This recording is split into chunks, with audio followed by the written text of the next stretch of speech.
The iPhone 16 Pro has 8 upgrades for filmmakers, and in this video, I'm going to be sharing them all with you, and I'm betting you didn't know number 5. Also, I want you to know that I have a set of color presets that I've made that work fantastically with the iPhone 16, especially with ProRes video and Apple Log that you can film with the 16 Pro, and I will link to those presets down below.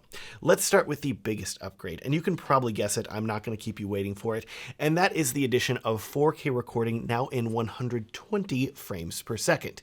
In years prior, iPhones only supported 4K at up to 60 FPS, so it's really nice to see them now capable of double that frame rate at 120 FPS. And as a plus, too, because I know you're probably wondering, this 4K 120 FPS frame rate and resolution is also supported when recording in ProRes to an external SSD. So all of the benefits that you got last year with the iPhone 15 Pro still apply. Benefits like a dramatically higher quality image with less over sharpening in camera, the Apple Log picture profile with higher dynamic range, and a much more easily editable ProRes codec, which albeit does have a much larger file size, hence the external SSD requirement to use it at higher frame rates. Now there is a workaround for needing to use this external SSD at higher frame rates, and that is to use a separate app from the native camera app, something like the Blackmagic camera app that supports recording ProRes internally at all frame rates, no SSD required. Side note, by the way, I have a video showing the best Blackmagic camera app settings for the iPhone 15 Pro, which I will link to up in the corner and down in the video description, and you can let me know if you want me to make an updated video for the iPhone 16 Pro. Moving on, let's talk about the second big update for the iPhone 16 Pro, and this is actually something that's on the regular iPhone 16 as well, but I want you to remember that Apple is still locking the use of ProRes and Apple Log behind the Pro tier of their iPhones. So if you buy a regular iPhone 16, you're not going to be able to record in ProRes or Apple Log, and that's a big bummer. Trust me, you're going to want to be able to do that, so you want the Pro.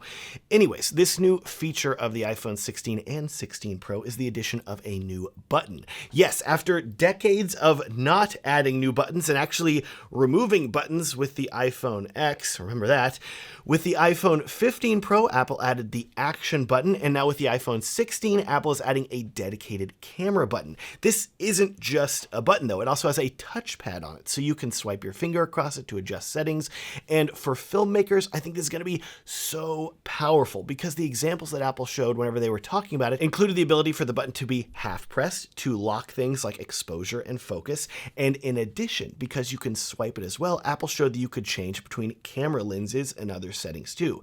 I'm sure we're just scratching the surface here, but can you imagine pulling out your phone, not needing to mess with any of the settings on the screen, but instead pressing the camera button to bring up the camera, holding it to lock your exposure and focus, and then fully pressing it to start recording? You won't need to mess with the touchscreen or dive into some settings while you're missing a moment that's occurring right in front of you. No, you'll be able to film even faster. Look, there's a reason that manufacturers like Sony and Panasonic, etc., have not gotten rid of all the buttons on their cameras and gone to touchscreen. Can you imagine that? It'd be terrible. We as humans love buttons, and I'm really glad to see that Apple's adding buttons to the iPhone that will specifically help us as photographers and filmmakers work better and faster. So I, for one, am really interested to see how this camera button plays out and just how customizable it becomes. This is exciting stuff. Speaking of exciting, we have 3 more hardware upgrades to talk about. I told you, Apple's put a lot of really exciting features in this phone for filmmakers. Up first, I'm happy to tell you that Apple has dramatically increased the resolution of the ultra-wide camera, making it 48 megapixel, which, spoiler by the way, that would mean that it would be capable of recording 8K video if they chose to enable that. They could also enable that on the main camera as well, because that's also 48 megapixels. But considering that they probably do not want the camera to just melt in your hand, 4K resolution is fine in my opinion. What I'm hoping that this upgraded resolution is for with the Ultra camera is going to be for better image quality. I've been wanting this for a while because while the ultra-wide camera has worked fine in the past for photo, when it comes to video quality, it's just a bit too low in my opinion, and the footage has always reminded me of an older GoPro. You know, back whenever GoPro was only known as a company that made a camera with a fisheye lens and the quality wasn't there yet.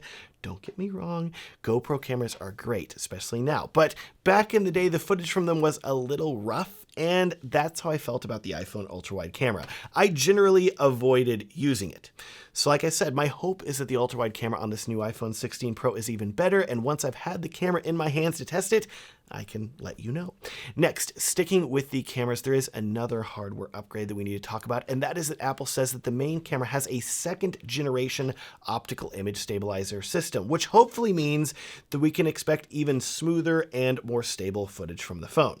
Of course, iPhones have already included an action mode that heavily stabilizes the footage using software, but I've always preferred optical image stabilization where the sensor of the camera is actually moving and the phone is not just using software. So this hopefully is going to be a good benefit for us as filmmakers, giving us smoother footage while filming that feels natural and not artificially stabilized like you sometimes get with software. Next, for hardware upgrades, number 5 is a bit of a secret one. Remember, I alluded to that at the start. And so this is something you're probably not going to be aware of, but is arguably one of the biggest upgrades of this phone because it has the potential to dramatically improve the usability of your iPhone, especially whenever you're recording for a long time at higher frame rates.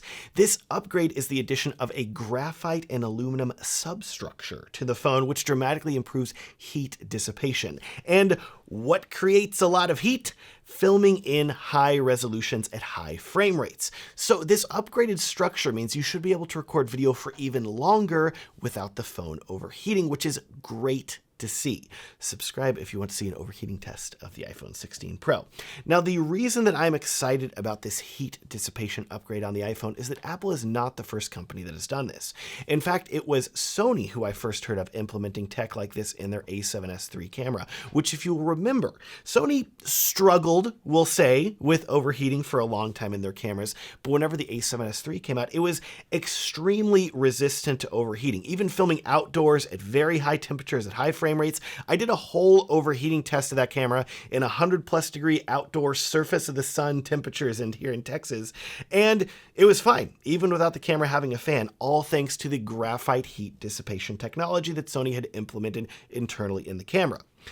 All that to say, I have very, very high hopes for overheating performance with the iPhone 16 Pro, and if you have dealt with overheating with a previous iPhone, you may want to consider upgrading.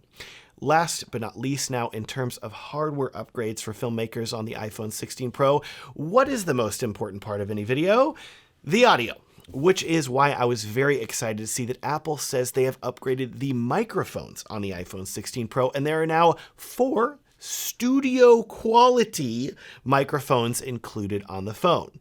Notice the big air quotes around the word studio quality because that is a direct quote from Apple, and that hopefully means that the audio quality with the built-in mics on the phone is improved.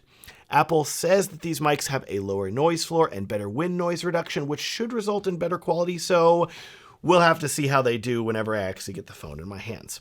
Of course, don't get me wrong, there are a ton of companies out there making external microphones for the iPhone. I've reviewed a decent amount of them on this channel. I'll link to some of those reviews down below.